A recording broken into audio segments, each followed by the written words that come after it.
ketika saya berpidato di satu kecamatan, ada ibu-ibu teriak di Kulon lah, Mas Hersu pasti ngerti bahasa Sunda lah. Miing, gitu, teriak gitu. Ulang ngomong baik, amplopna mana? Oh, seru kan tuh, Mas? Saya sebagai orang yang punya pengalaman di panggung, saya manfaatkan sebagai ice breaking nih, gitu kan?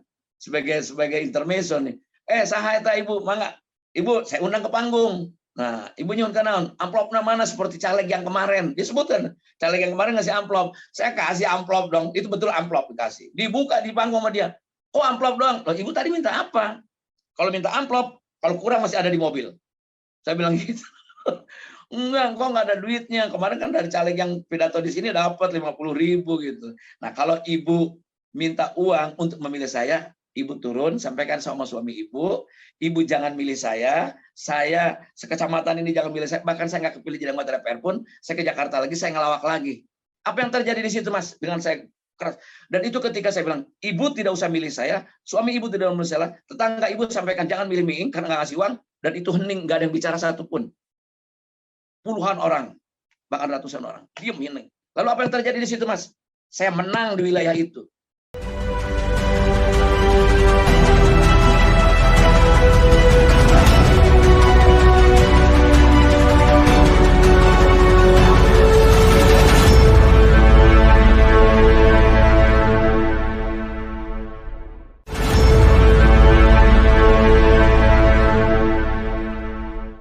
Assalamualaikum warahmatullahi wabarakatuh. Apa kabar Anda semua? Semoga selalu dalam keadaan sehat walafiat. Saya Hersuna Arif dari Forum News Network. Senang sekali masih terus bisa menemani Anda untuk ngobrol-ngobrol. Dan saya tahu sebagian besar dari Anda ini belakangan ini lagi sebel banget dengan anggota DPR. Juga dengan partai politik gitu ya. Karena apa? Kasus kemarin itu terutama Komisi 3 berkaitan dengan kasusnya Ferdy Sambo. Dan ini ada satu karikatur yang saya dikirim oleh teman saya lagi cari ini saya kira di salah satu media nih, ketika rapat ini diambil karikatur ketika Kapolri rapat kerja dengan Komisi 3. Di situ isinya kebanyakan pujian-pujian katanya. Jadi ini rapat dengar pendapat atau rapat dengar pujian, begitu kata karikatur itu. Tetapi saya jadi terkejut ketika menyadari, ini sebenarnya saya sudah tahu lama, tapi baru belakangan ini saya menyadari ada seorang sahabat saya, ini dia pernah jadi politisi, pernah duduk di DPR dan kemudian sempat off, sekarang balik lagi ke partai politik. Namanya itu Kang Miing atau Deddy Gumelar. Assalamualaikum Kang Miing. Waalaikumsalam warahmatullahi wabarakatuh. Mas Her, sehat? Alhamdulillah. Ini Kang Miing sekarang lebih segar ya? Alhamdulillah. Ya. Sudah 3 bulan saya hasil dari bedah jantung ini. Bedah jantung. Jadi sekarang lebih muda, berapa? 10 atau 20 tahun lebih muda? Kata dokter 20 tahun. 20 tahun. Walaupun begitu lebih ya. Begitu ngaca tetap aja lebih tua. Casingnya gitu. Tapi saya punya prinsip, Mas Her, walaupun saya sudah tua, itu jangan kelihatan muda. Oh, ini dia yang suka masih aja ngebodor. Oke, Anda kan dulu pernah menjadi anggota DPR dari PDIP ya, kemudian juga sempat nyalek dari PAN. Sempat off dari partai politik, sekarang di Gelora. Kemarin Anda ikut ya dalam pendaftaran di Partai Gelora di KPU gitu ya. Ini kenapa ya orang lain udah mulai sebel dengan partai politik, bahkan orang nganggap ini pret semua lah partai orang-orang partai politik ini. Tapi kok Anda masuk lagi ke partai politik? Ya, terima kasih Mas Her kesempatannya nih. Ya, pasti sih. Bahkan stigma itu ke saya bukan hanya sekedar kenapa sih orang lain meninggalkan partai politik karena sebel dan sebagainya, kok saya nyamperin gitu loh. Yang pertama saya kira stigma kayak kutu loncat apapun gitu itu udah harus siap dihadapi, biasa aja. Karena memang mereka butuh penjelasan, butuh narasi yang baik dan benar gitu loh kalau saya. Saya pernah alhamdulillah terima kasih pada PDI Perjuangan, saya dikasih kesempatan 5 tahun di DPR. Setelah itu tidak diperkenankan lagi untuk maju ke sana dan akhirnya kan karena saya kan termasuk mungkin ya, karena saya orang Banten, orang Pandeglang dan orang Rebak, sehingga walaupun tidak jadi anggota DPR, saya tetap silaturahmi dengan teman-teman di sana gitu loh, dengan konstituen lah sebut saja. Tujuannya adalah hanya menjaga silaturahmi saja. Tapi mereka minta, akhirnya saya tidak punya partai kan ketika saya sudah tidak di PDI Perjuangan lagi. Lalu saya mencoba menemui Pak Zulkifli Hasan, lalu Pak Amin Rais, saya masuk di PAN.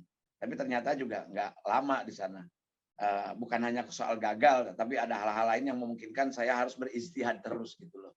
Nah, kemudian saya sekarang di Gelora. Yang pertama, Pak Anies Mata, Pak Irel, bahkan Pak Abu Bakar Al-Habsyi dulu yang sekjennya PKS itu, dan Pak Fahri Hamzah belakangan saya ketemu, itu sejak 96 saya bersahabat, Mas.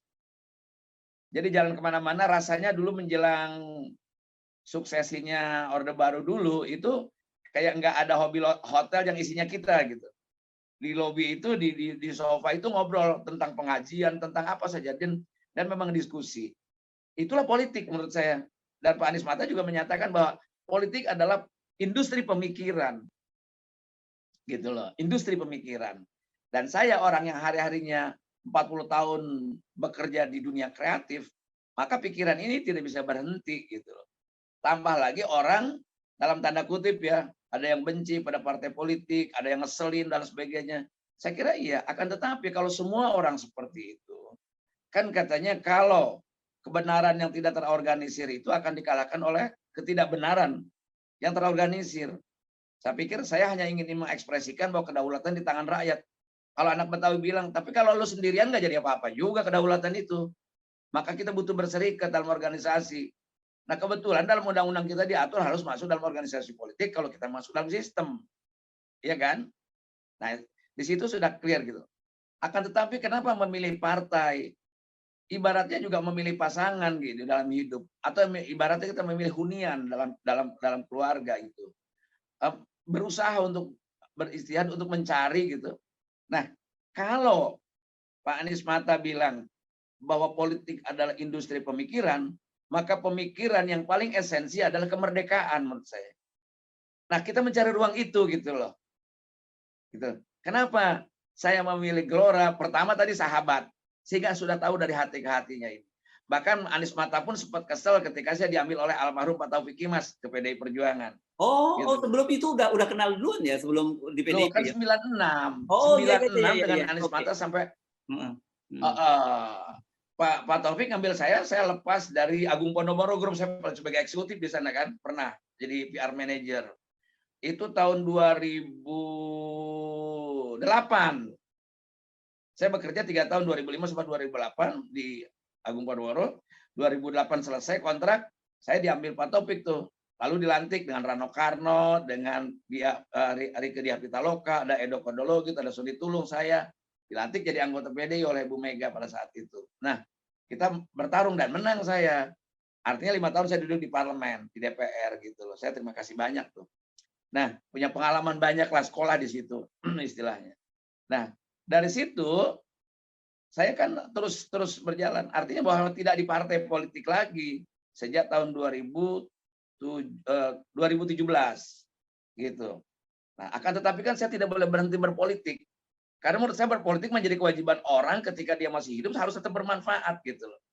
Saya katakan sampai saya punya amal, sebut saja amal jariah, mungkin bisa lebih banyak ketika 5 tahun di DPR. Saya jelaskan kepada publik tuh. Kenapa? Kalau sekarang saya hanya meeting biasa dengan yang sudah tidak juga melawak mungkin, lalu tidak sebut saja dilihat oleh orang tidak punya jalan ekonomi yang seperti dulu, kan saya tidak bisa beramal dalam konteks jariah misalnya. Tapi di DPR dengan kekuasaannya, kalau sekarang hanya bantu keponakan misalnya cuma sebulan 2 bulan bayar SPP kalau ada saudara yang tidak mampu. Tapi di DPR berapa ribu tanda tangan untuk bisa meloloskan orang mendapatkan beasiswa. Itu contoh kecil itu. Berapa ribu sekolah, ruang kelas yang harus dikirim ke dapilnya dengan kekuasaan itu. Jadi saya melihat Komisi itu. 10 ya kalau tidak salah waktu itu ya, bidang pendidikan ya. Kebetulan saya Komisi 10 bidang pendidikan, kebudayaan, pariwisata, kemudian pemuda olahraga dan perpustakaan. Jadi itu sebetulnya itu komisi peradaban, Mas. Nah, oke. Ya. Banyak orang tidak melirik itu karena dianggapnya komisi air mata, bukan mata air. Gitu. Ya. Tapi justru menurut saya persoalan Indonesia adalah di pabrik orang ini lemahnya. Jadi kalau terjadi dekadensi atau peristiwa atau fenomena yang saat ini heboh, entah Sambo, entah apa, itu memang tidak bisa lagi, tidak mengkambing hitamkan politik pendidikan Indonesia. Basically bahwa orang Ya. harus punya pendidikan yang baik gitu. Balik Baik lagi itu yang balik lagi tadi soal Anda kan waktu itu kemudian dari PDI ke PAN gitu, terus ya di PAN cuma sebentar ya, mungkin ya episode ini nggak terlalu banyak yang bisa Anda ceritakan ya, karena tidak juga di ya DPR. Nah, sekarang kenapa memilih partai baru gitu? Kenapa nggak memilih partai lama yang kemungkinan Anda juga bisa balik lagi ke DPR? ya kalau dalam kisah-kisah perjuangan Rasulullah kan katanya bukan persoalan menang dan kalah. Kalau menang kalah itu sudah tercatat di Lauh Mahfuz gitu. Bapak jadi bupati, Bapak jadi wartawan itu udah catatannya gitu. Artinya menang kalah itu. Tapi persoalannya ketika berjuang berpihak kemana dia, itu penting. Nah, memilih ini adalah keberpihakan menurut saya. Nah, keberpihakan mana? Kepada pemikiran-pemikiran dan akal sehat yang betul-betul ingin menarasikan sesuatu perubahan. Bahkan bahwa Gelora Pak Anies Mata ketua umumnya itu menyampaikan bahwa visi kita adalah bagaimana menjadi negara kelima, kekuatan dunia yang kelima gitu loh. Ya. Lalu memberikan arah baru bagi Indonesia. Sebetulnya saya agak sedikit menebut, bukan arah baru, ini arah lama, titisan atau warisan dari nenek moyang kita yang dikembalikan lagi, diluruskan lagi. Karena dulu anak-anak ada budi pekerti, sekarang nggak ada.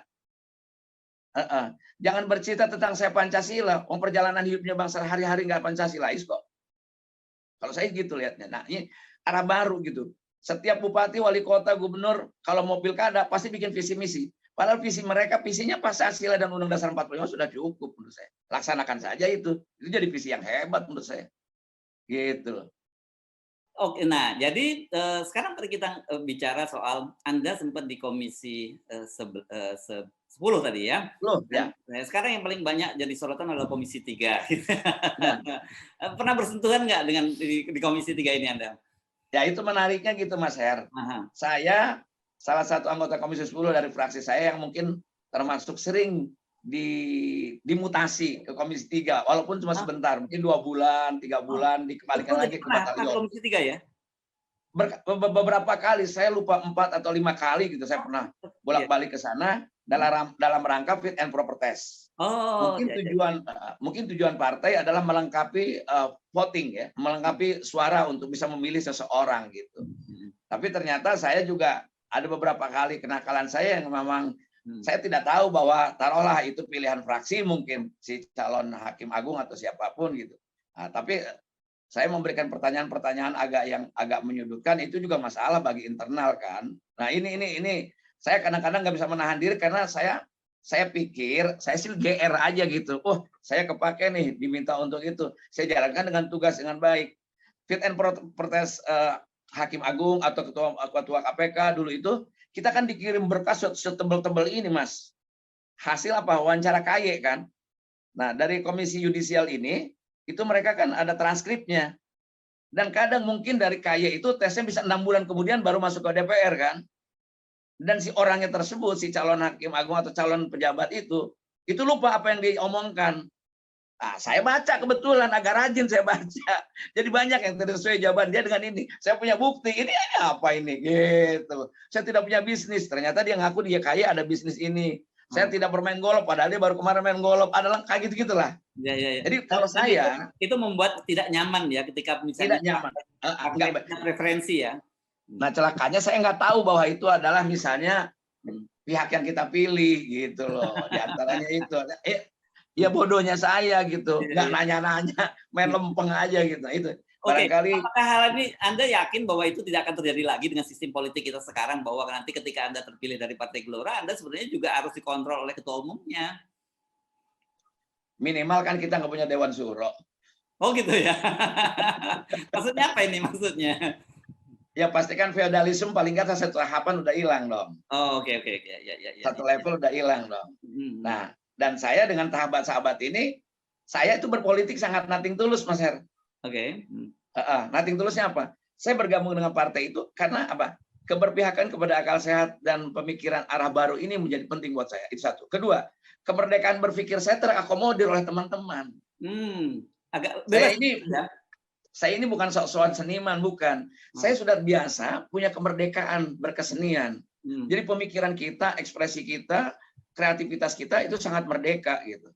Sangat orang suka boleh ambil, tidak suka tidak apa-apa. Nah, justru saya membutuhkan partai yang memberikan ruang bagi kita. Dapat gitu itu loh. Anda di situ? Saya dapat, alhamdulillah, beberapa saat ini, dan dari narasi yang disampaikan oleh para petinggi partai di sini, saya kira cukup menggembirakan bagi saya. Hmm. Banyak narasi-narasi yang memungkinkan saya bisa ikut ambil bagian di sana. Dan Ya, saya banyak memberikan sumbangsi gagasan dalam waktu pendek ini kepada mereka, ya. baik itu kepada Pak Fahri, kepada Pak Anies, dan Pak Mahfud Siddiq sebagai sekjen. Artinya ada kontribusi pemikiran, taruhlah minimal didengar dulu. Hmm. Kadang-kadang kita kalau misalnya kemarin-kemarin tuh untuk mendapat akses saja susah, bagaimana mau didengar gitu. Saya baca Nggak ya perlu saya jelaskan. katanya saya sering mengikuti pernyataan dari Pak Anies Mata maupun Pak Fahri yang menyatakan bahwa nanti mereka itu bahkan mengusulkan kalau perlu nggak ada fraksi, dan kalau nggak ada setidaknya tidak perlu ada recall ya terhadap anggota DPR itu. Seberapa jauh sih ini pentingnya atau bahayanya recall ini? Kalau fraksi sih pasti ada dong, karena memang kita kan dari partai kita ada fraksinya. Cuman mungkin sistem kita, kebijakan partai kita betul-betul ditempatkan sebagai wakil rakyat dan diantar oleh partai politik gitu. Partai politik ini kan sebagai satu sarana yang diatur oleh undang-undang. Saya bilang ke DPR, kalau bisa pakai Bagito, saya nggak pakai masuk partai. Kan nggak bisa lewat Karang Taruna, Ya, ya, ya, nggak ya. lewat grup lawak, saya nggak bisa nyalonin jadi anggota DPR, nggak bisa. Undang-undangnya harus partai politik. Nah, saya kira Pak Fahri menyadari betul partai politik adalah sebuah medium, sebuah kendaraan untuk mengantar para politisi menjadi pemimpin atau dan negarawan atau jadi apa saja. Artinya dia butuh ekspresi kebebasan yang menyampaikan sesuatu. Tentu koridornya koridor kepentingan bangsa dan negara, kan maslahat kan. Ini konsep maslahat itu, konsep manfaat ini yang paling penting, bukan kepentingan diri sendiri. Nggak usah takut kalau ada orang, oh kamu ngejar kekuasaan, harus dijawab iya. Karena tidak mungkin kita bisa merubah sesuatu tanpa kekuasaan. Tidak mungkin kita merubah bangsa ini tanpa melibatkan kita di dalam sistem. Bahwa kedaulatan di tangan rakyat, tapi lu teriak di jalan tuh nggak ada artinya, sendirian gitu loh. Secara struktural kita harus masuk di sana. Nah, untuk itu saya kira teman-teman bukan hanya berjanji, saya kira sama pikirannya. Kita harus memberikan seluas-luasnya ruang agar anggota fraksi Gelora menjadi wakil rakyat. Wakil rakyat artinya apa? Dia sensitif, dia tahu betul apa yang dibutuhkan masyarakat. Kan janjinya memperjuangkan. Janjinya membela, advokasi dan memperjuangkan. Gitu loh maksud saya. Nah, ini kelihatannya akan dapat ruang di sini. Tidak ada recall, itu menjadi penting. Si anggota DPR tersebut, si anggota fraksi tersebut, dia punya apa? Punya kebebasan untuk menyampaikan ekspresi atas nama rakyat dalam perjuangannya. Yang kedua, punya keberanian. Tapi dua hal tersebut nggak bisa didukung tanpa apa? Tanpa kapasitas dan kompetensi orang itu. Kendati pun bebas di paraksinya, tapi kalau orangnya tidak punya gagasan apa-apa, kan akan menang baik. Akan diem aja, sama aja gitu. Kan sekarang juga banyak sebetulnya nggak dilarang, cuma dia nggak berani ngomong aja. Oke, tapi saya tertarik ini soal lembaga recall ini, Kak, karena saya mendengar itu selalu jadi alasan, itu selalu jadi momok. Memang itu dampaknya cukup serius ya terhadap para anggota dewannya? Saya kira iya ya, tapi apakah menjadi sebuah kebijakan secara umum, satu gedung parlemen itu tanpa recall, itu kan harus diatur dalam undang-undang. Tapi minimal Gelora sendiri melakukan itu kan nggak apa-apa juga. Kalau orang lain nggak mau karena tetap partai dominan berkuasa mengatur, ya bukan berarti kalau tanpa recall lalu tidak ada aturan, Mas. Tetap ada aturan. Contoh kalau kita 0% presiden, emang semua orang tukang beca, tukang bajai bisa nyalon? Kan enggak. Tetap lewat partai politik. Gitu loh maksudnya. Ada aturannya tetap. Jadi kalau misalnya ini tentu keberanian dan materi yang harus disampaikan atas nama rakyat itu didiskusikan dengan fraksi juga pasti. Artinya ini bagus, oke, jalan misalnya. Tapi kalau kira-kira kan kelihatan anggota DPR dia kepentingan pribadi titipan orang lain, outsider atau tidak, atau kepentingan dalam tanda kutip kepentingan partai yang sifatnya menjadi representasi dari rakyat itu sendiri. Misalnya apa? Kan dari 9 partai ini mungkin kemarin bukan saya harus menghargai, mungkin saja mereka juga bekerja tentang minyak goreng, tapi juga nggak berhasil. Hanya waktu yang bisa menurunkan minyak goreng itu menjadi ada seperti sekarang ini gitu.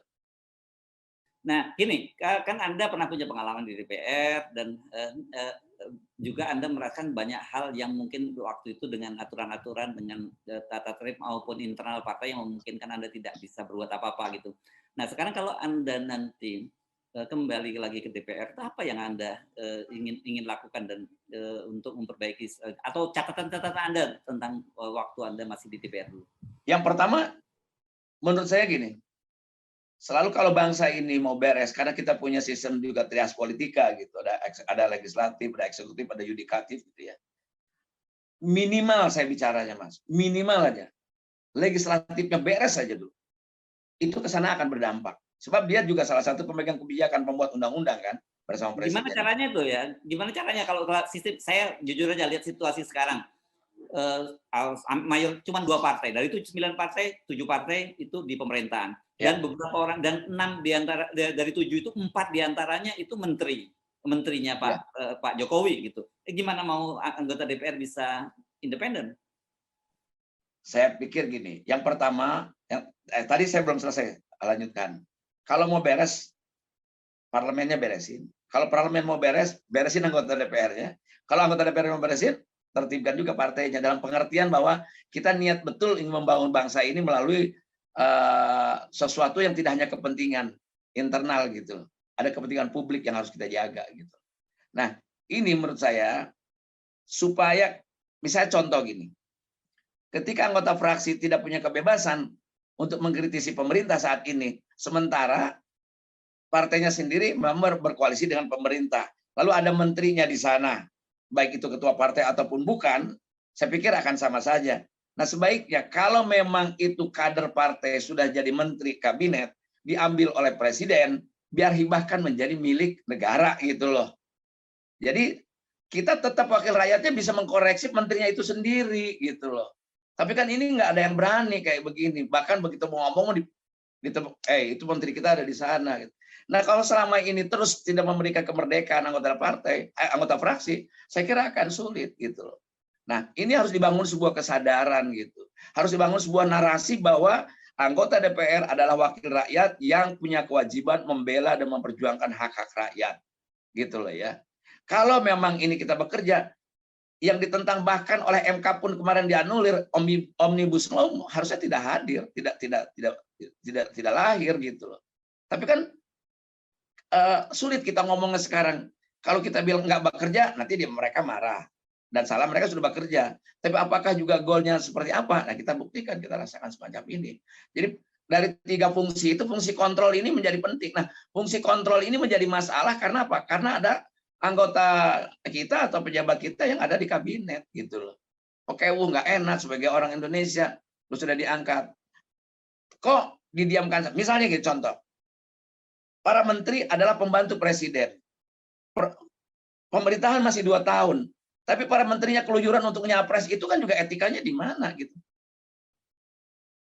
Harusnya mungkin Pak Jokowi tidak bicara soal misalnya gini, Pak Jokowi pernah bilang bahwa saya minta para menteri bekerja serius untuk kepentingan rakyat, kan gitu ya bicaranya. Ketika melihat mereka para menteri keluyuran, menurut saya sebagai presiden, apalagi presidensial, ganti aja. Gitu. Jadi jangan dinasehatin, itu menteri sudah punya kepentingan masing-masing. Kampanye nggak malu-malu kok kalau saya lihat. Padahal mereka adalah bagian dari pemerintahan Pak Jokowi gitu loh. Harusnya kan gitu, harusnya kan tidak. Gitu.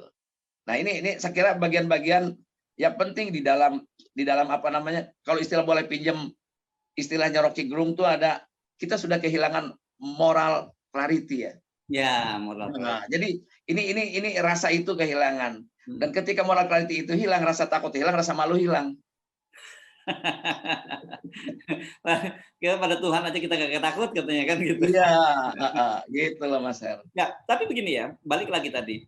Apa tidak terlalu naif ya kalau kemudian ada sebuah partai dan kemudian membebaskan Pak, seperti yang dipikirkan tadi oleh teman-teman di Gelora misalnya menyatakan bahwa tidak akan ada recall. Jadi ya bisa aja nanti one day itu berbeda pendapat antara ketua umum dengan kepentingan ketua umum dengan wakil rakyat yang ada di DPR gitu.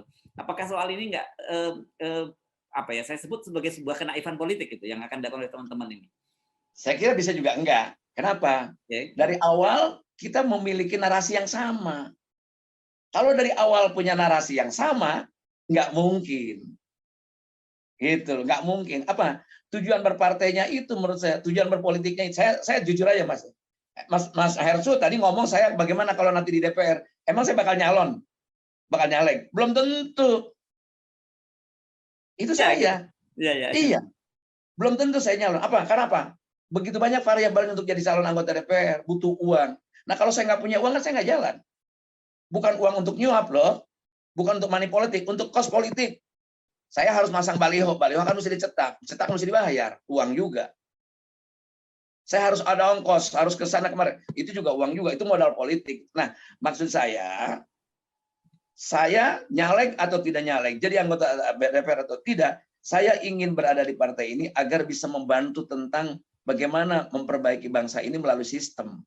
Di antaranya partai politik. Minimal apa? Saya punya kontribusi pemikiran dijalankan oleh teman-teman. Bisa juga. Nah, tapi apakah ada teman-teman juga yang mau seperti itu? Kayak contoh misalnya, ketika saya tahun 2008-2009 berkampanye, jadi ada dua fenomena nih, Mas. Ini barangkali bisa jadi inspirasi buat para caleg ya. Ketika saya berpidato di satu kecamatan, ada ibu-ibu teriak di Kulon lah, Mas Heri pasti, Mas Hersu pasti ngerti bahasa Sunda lah. Miing, gitu, teriak gitu. Ulang ngomong baik, amplopna mana? Oh, seru kan tuh, Mas? Saya sebagai orang yang punya pengalaman di panggung, saya manfaatkan sebagai ice breaking nih, gitu kan? Sebagai intermezzo nih. Saha eta ibu, mangga. Ibu, saya undang ke panggung. Nah, ibu nyun kanaon, amplopna mana seperti caleg yang kemarin. Disebutkan, caleg yang kemarin ngasih amplop. Saya kasih amplop dong, itu betul amplop dikasih. Dibuka di panggung sama dia. Oh, amplop doang. Loh, ibu tadi minta apa? Kalau minta amplop, kalau kurang masih ada di mobil. Saya bilang gitu. Enggak, kok nggak ada duitnya. Kemarin kan dari caleg yang pidato di sini dapat 50.000 gitu. Nah, kalau ibu minta uang untuk memilih saya, ibu turun, sampaikan sama suami ibu jangan milih saya sekecamatan ini jangan milih saya, bahkan saya nggak kepilih jadi anggota DPR pun, saya ke Jakarta lagi, saya ngelawak lagi. Nggak apa-apa. Itu saya. Ini pernah saya sampaikan dalam ILC loh di TV One waktu itu, dan live waktu itu. Nah, persoalannya teman-teman mau nggak seperti itu? Dan apa yang terjadi, Mas Hersu, dengan narasi itu? Saya kasih tahu.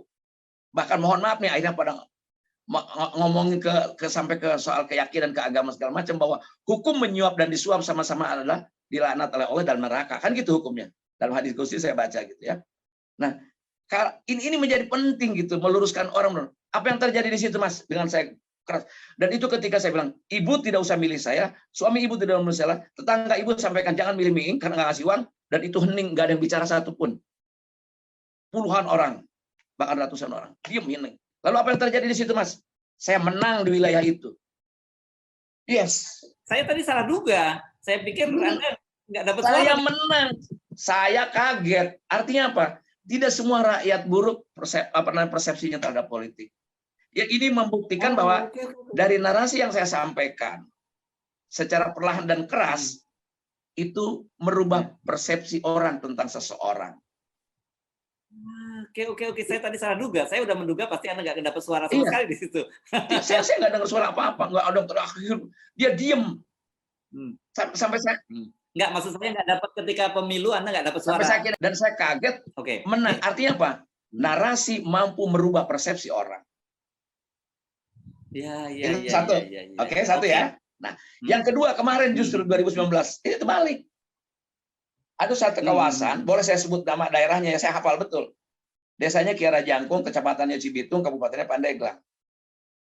Menurut mereka, menurut para guru-guru yang datang ke saya, ada kiai juga, ada kepala desa, Pak Miing, kami ini sudah 10 tahun jembatan rusak sehingga mobil nggak bisa lewat sini. Sehingga hasil bumi kami tidak bisa dijual ke kota. Jadi murah, kelapa murah, singkong murah, pisang murah, karena truk nggak bisa masuk. Maka saya mencoba berikhtiar, ngontek teman-teman untuk membantu saya di Cikarang. Saya minta dibikinin jembatan dari baja, dari WF, dari BIM segala macam. Ya, more or less habis 300 jutaan lebih lah. Uang itu punya orang, temannya teman-teman saya. Mereka hibahkan, mereka sadokohkan. Saya bangun jembatan di situ. Artinya apa? Dan orang senang. Tronton bisa lewat, Pak, sekarang. Kalau Bapak ke sana, cek boleh ya. Itu namanya ada jembatan Miing. Itu daerah situ. Namanya jembatan Miing di daerah situ itu. Kan bikin jembatan manfaat dan maslahat buat umat dong. Apa yang terjadi? Saya kalah di situ. Jadi apa penjelasannya ini kalau kayak gitu? Penjelasannya, menurut mereka, biasa mereka terima uang dari kandidat lain, sebut saja yang punya kekuasaan di sana, kekuasaan uang, itu biasanya ngasih 20.000 cukup atau 50.000 cukup. Ketika ada jembatan, dia kasih mereka masyarakat satu orang 200.000 dipakai goodie bag dengan ada sembako segala macam. Artinya lebih mahal 200.000. Dan mereka akan melihat yang terakhir apa? 200.000, itulah yang dipilih. Dan ini fenomena. Jadi ada dua contoh yang sangat-sangat dalam tanda kutip bisa menjadi ambigu gitu. Bagi saya itu adalah fenomena politik masyarakat Indonesia gitu, di kita ini. Minimal di dapil saya nggak tahu di daerah lain ya. Tapi ini adalah pengalaman dahsyat buat saya bahwa ini memang kita punya PR, punya tugas besar, dan saya berani mengatakan di beberapa kesempatan bahwa fenomena atau perilaku masyarakat yang berubah menjadi pragmatis, menjadi seperti ini transaksional, itu adalah dilakukan juga oleh para elit politik. Kalau menurut saya, dulu nggak ada orang milih disuap. Zaman kepala desa pun nggak, biayanya nggak sebesar sekarang. Kepala desa tuh miliaran loh sekarang. Betapa kita prihatinnya gitu. Dulu nggak ada. Yang penting bibit bebet bobot kepala desa terpilih, betul nggak? Dulu bahwa anak kepala desa bagus kita pilih, pakai bumbung gitu kan. Sekarang mereka kampanye di media sosial, mereka di baliho, dan uangnya menjadi mahal. Itu kepala desa, apalagi anggota DPR. Nah, ini menjadi fenomena tersendiri menurut saya. Kenapa mahal? Karena memang ada memberikan uang. Menurut saya kalau ada seorang politisi atau caleg atau siapapun bupati gubernur yang menyuap rakyat dari awal, itu sesungguhnya memang ada persoalan dalam dirinya. Apa? Ketidakyakinan kalau rakyat tidak dikasih uang, dia tidak memilih. Dan ini berlalu sampai hari ini menurut saya. Nah, ini masalah besar. Ini PR besar bagi para politisi, bagi para negarawan, bagi pemerintah, bagi kita semuanya. Gitu loh. Ya, jadi ini menjadi persoalan penting. Kalau bicara politik menjadi mahal, akan sulit mencari orang baik untuk duduk di sana. Hanya orang punya uang yang bisa duduk di sana. Dan ini masalah. Nah, itulah saya kembali ke partai politik. Paling nggak kontribusi pemikiran sedikit, saya bisa memberikan sumbangsinya gitu. Kalau diem aja di luar, saya nggak punya saluran, Mas. Ya. Sekarang ini kan gini, orang selalu mengecam para politisi korup sehingga rakyat benci dengan para politisi. Tapi realitasnya rakyat sendiri kita juga mentalitasnya juga korup seperti yang Anda tadi ceritakan ya gitu ya. Iya, betul. Nah, itu bagaimana kita mau membenahinya itu? Dari mana kita memulainya? Saya bilang tidak ada pilihan karena kita lebih sedikit dibanding rakyat, maka kita yang harus berubah. Para elit politiknya. Kompak elit politik, caleg semuanya harus mengatakan tidak. Bukan hanya pada narkoba ya. Pada suap, dan itu yang menyatakan itu, saya tidak akan menyuap. Satu dapil misalnya satu partai 6 orang, 6 kali berapa partai? Sebut saja kali 10 partai, 60 orang untuk mengatakan tidak akan menyuap rakyat. Rakyat akan di situ selektif memilih orang. Pada akhirnya, karena kita semuanya sama tidak dapat apa-apa, mendingan yang terbaik dong. Loh kan biasanya ada fakta integritas gitu. Sering saya lihat kalau ada apa-apa ada fakta integritas gitu setiap kali mau kampanye itu. Kalau saya lihat itu, kalau hasilnya kayak gini, pasti hanya administratif aja itu. Mas Heru sebetulnya nggak perlu juga tanya kayak gitu, udah tahu lah itu. Apa benar? Semuanya kan main. Dan bukan hanya elit politik yang seperti ini, yang ini. Ya kan aparatur hukum juga sama. Jadi negara ini sudah kompleks untuk dalam tanda kutip ya, keruntuhan moralitas ini sudah memang saat ini dirasakan dan di depan mata. Bukan hanya tidak baik-baik saja dalam konteks ekonomi. Menurut saya ekonomi akan baik kalau keadilan ada. Jadi polisi tidak usah mengeluarkan water cannon besok kalau adil makmur karena nggak ada demo kan gitu ya.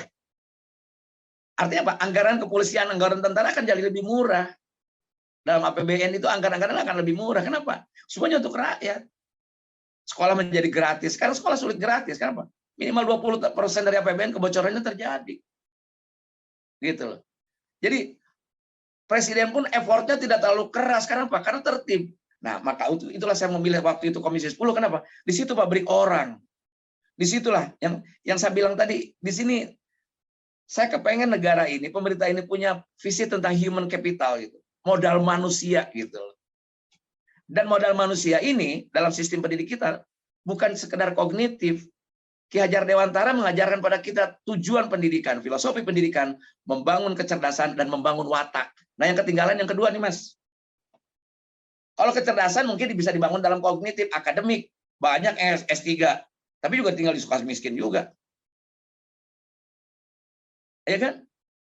Jadi tidak selalu berbanding lurus kecerdasan akademik dengan kecerdasan apa?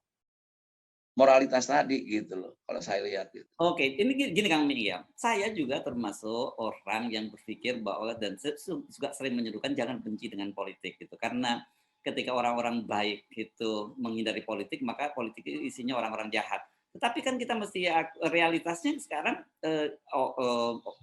anak muda jarang yang mau tertarik sama politik karena melihat realitas semacam itu. Nah, kalau ini terus-menerus kan ini berbahaya ya. Betul. Jadi apa sebenarnya dari mana kita mau mulainya? Ini seperti lingkaran setan saja.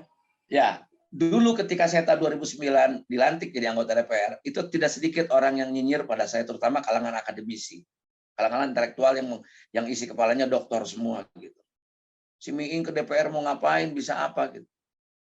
Saya memang tidak punya portofolio pendidikan dalam konteks akademik loh, Mas. Saya tidak punya portofolio akademik lah. Tetapi kalau hati kita bergerak gitu, kita punya motivasi. Saya bilang, kalau isinya di parlemen itu orang-orang hebat dan orang baik seperti Anda, orang kayak saya cuma pengamen jalanan, nggak perlu juga ada di sana. Saya nggak penting banget, Mas. Saya tidak punya mimpi untuk jadi pejabat negara. Enggak. Cukup saya membangun Bagito, lalu berkiprah, lalu bermanfaat, sudah cukup, udah bahagia banget. 44 tahun ini Bagito. Melawak saya, menghibur. Walaupun sekarang mungkin beda dengan dulu karena sejalan usia, lalu era dan sebagainya, itu bahasan lain lah. Akan tetapi menjadi penghibur ada manfaat juga baik untuk keluarga, untuk masyarakat gitu. Bisa menjadi ya fungsi kontrol, bisa menjadi katarsis dalam sosial kehidupan masyarakat atau ventilasi gitu. Nah, ini menjadi penting buat saya. Tadi Mas Hersu bertanya tentang dari mana mulainya. Kan kalau belajar karakter tuh ya everything begin at home. Belajar dari rumah. Kalau bapak ibunya sudah tidak mungkin ikut berpolitik, nasihatin ke anak-anak. Nah, memilih orang tuh kayak gini. Setiap orang harus memperbaiki diri, kalau menurut saya. Jadi nggak bisa juga partai politik sebuah upaya mengajak orang, meluruskan orang, menyadarkan orang agar, tapi dengan narasi yang baik loh ya. Bukan sekedar menang-menang. Oh, alhamdulillah kami sudah berkoalisi dengan ini. Saya lihat fenomenanya hanya sekedar itu saja gitu loh. Bahwa kalau sudah berkoalisi, dia bakal menang. Hanya bicara menang dan kalah.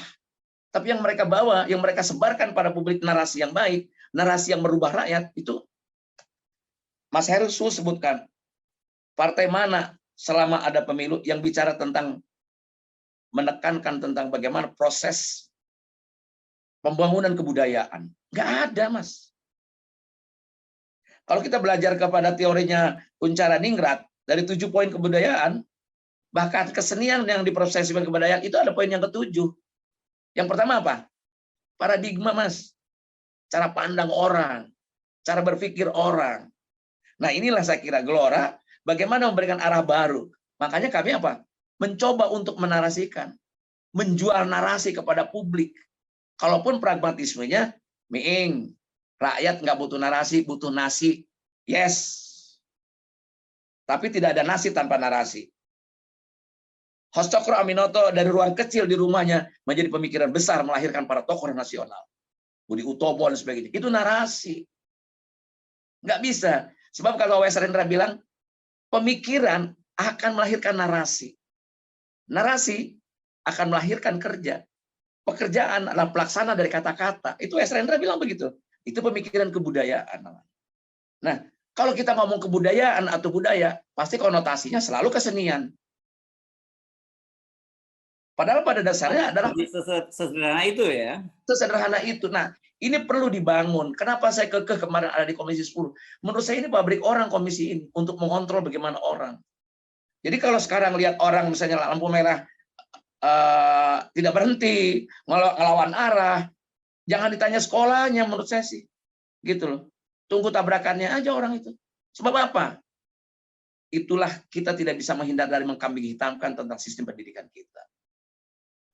Tidak ada awareness, tidak ada kesadaran orang gitu.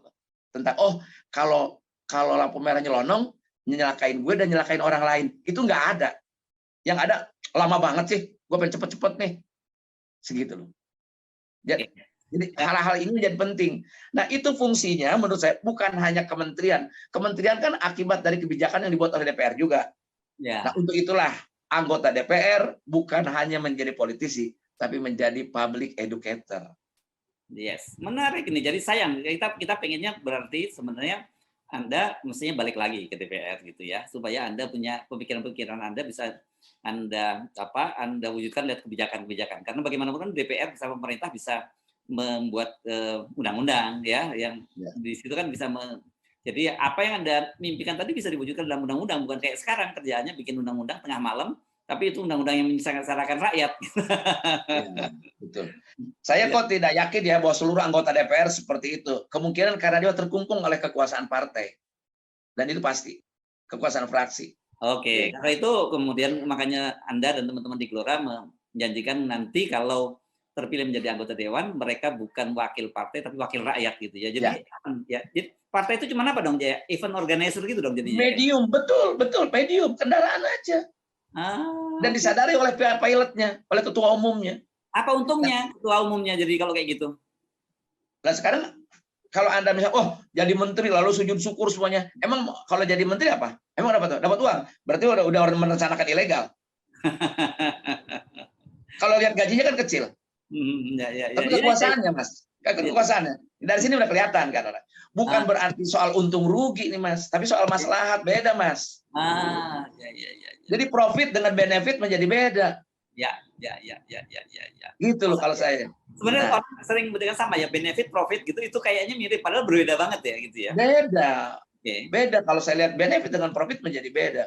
Untung dengan manfaat. Ya. Sementara dalam ajaran agama, sebaik-baik orang ada orang yang sangat bermanfaat bagi orang lain. Yes. Kalau kita di sana, masa kita jadi manusia mubazir? Ya. Punya kursi tapi nggak ngapa-ngapain. Ya. Diisi orang enggak, karena orang itu kalah sama dia. Dianya sendiri tidak memanfaatkan. Ya. Padahal kekuasaannya bukan main DPR. Sangat. Saya merasakan kekuasaan sangat besar sekali. Yes, gitu. Oke. Saya kira ada ajaran misalkan punya mata tapi seperti tidak melihat, punya telinga seperti tidak mendengar gitu ya. Ya, makanya saya bilang tadi, di dalam sistem kepartaian kita, pola rekrutmen menjadi penting. Ya. Nah, kemarin kan kita ada fenomena persoalan Sambo ini kan. Ya. Jangan hanya dilihat ada persoalan di dalam rekrutmen dalam pengertian mutasi kalau sudah jadi kolonel atau kombes itu, atau jadi kolonel atau apapun sudah pangkat. Dari mulai pendidikan, rekrutmen itu. Benar, masuk sana akademi itu tidak pakai uang. Nah, itu penting. Ya. Gitu loh. Karena kebetulan. Iya.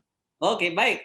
Terima kasih, Kang Ming. Nanti kapan-kapan kita mesti ngobrol lagi ya setelah perawatan berikutnya ya. Sekali lagi selamat Anda kembali ke politik gitu. Saya jujur, saya tetap memilih jalan wartawan, tetapi saya juga kurang sepakat kalau kemudian muncul anak-anak muda sekarang yang menganggap bahwa politik itu kotor, politik itu jahat. Karena sebenarnya politik itu adalah tools ya. Justru sebenarnya dengan kekuasaan, tinggal nawaitunya apa. Kalau nawaitunya baik, itu jadi amal jariah seperti Anda tadi sebutkan yang luar biasa ya. Jadi, terakhir Mas Herzo, saya ingin bicara. Saya hanya ingin mengajak teman-teman anak muda bergabung dengan kelompok-kelompok apapun partainya. Bisa kita dengan Gelora. Itu yang narasinya sama. Pikirannya sama. Sehingga apa? Mengelolanya lebih mudah. Nah, ini pola rekrutmen menjadi penting. Gitu. Menjadi penting bagi kita.